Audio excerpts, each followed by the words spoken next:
તો સુરતમાં બિલ્ડર તુષાર ઘેલાણીના આપઘાત કેસમાં હવે નાટ્યાત્મક વળાંક જોવા મળ્યો। પરિવારજનો અને બિલ્ડરની મહિલા મિત્રએ એકબીજા પર આક્ષેપો કર્યા છે। પરિવાર અને મહિલા એકબીજા સામે ફરિયાદ કરતા તુષાર ઘેલાણીના મોતનું રહસ્ય ઘૂંટાતું જઈ રહ્યું છે।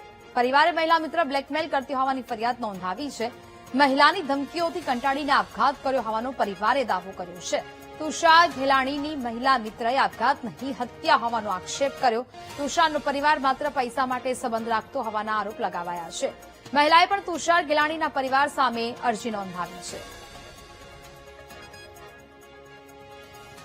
સુરતના ખ્યાતનામ બિલ્ડર તુષાર ઘેલાણીના આપઘાતને લઈને એક પછી એક નવા ખુલાસા સામે આવી રહ્યા છે।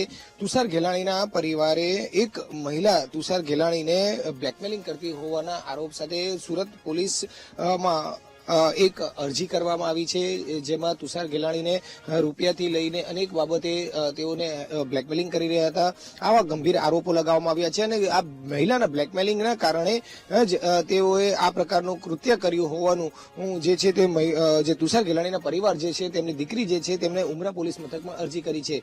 ત્યાં હવે એક નવો વળાંક સામે આવ્યો છે કે જે મહિલા સામે બ્લેકમેલિંગના પરિવારે આરોપ લગાવ્યા છે તે જ મહિલાએ ઉમરા પોલીસ કમિશનરમાં પણ અરજી કરી છે કે તુષાર ઘેલાણી જે છે તેમના ખૂબ જ જૂના મિત્ર છે, ખૂબ જ લાંબા સમયથી આ મિત્ર રહ્યા છે, તે કોઈ દિવસ આ પ્રકારે આપઘાત કરી જ ન શકે, આમનું મર્ડર થયું છે, એટલે કે તેની નિષ્પક્ષ તપાસ થવી જોઈએ।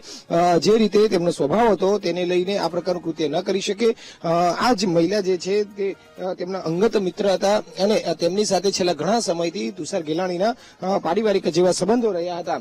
ત્યારે હવે જ્યારે આ પ્રકારના સમાચાર મળ્યા હતા, લગ્ન પ્રસંગ ચાલી રહ્યો હતો અને આ જ સમય દરમિયાન જ્યારે તેમને જ તેમના માથામાં ગોળી ધરબી દીધી હતી અને મહાવીર હોસ્પિટલમાં સારવાર ચાલી રહી હતી, આ દરમિયાન આ જ મહિલા જે છે તે મહાવીર હોસ્પિટલ પણ તેમની ખબર અંતર માટે પૂછવા માટે પહોંચ્યા હતા। ત્યાં પણ તેઓની સાથે હોબાળો થયો હતો અને ધમાલ કરી હતી, જેને લઈને પણ તેમને આ પરિવાર સાથે તકરાર થયો હતો।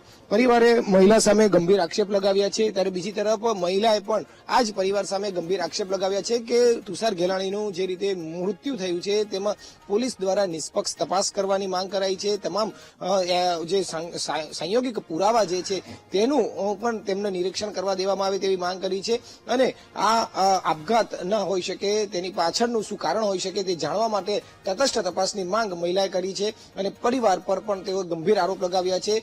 પરિવાર માત્ર તેમનો એટીએમ કાર્ડ તરીકે ઉપયોગ કરતા હતા, આ પ્રકારના ગંભીર આરોપ જેઓ તેમની અરજીમાં લગાવ્યા છે અને તેને જ લઈને હવે આ જે તુષાર ઘેલાણીનો આપઘાત છે તેનું ઘૂંટાતું રહસ્ય જોવા મળી રહ્યું છે।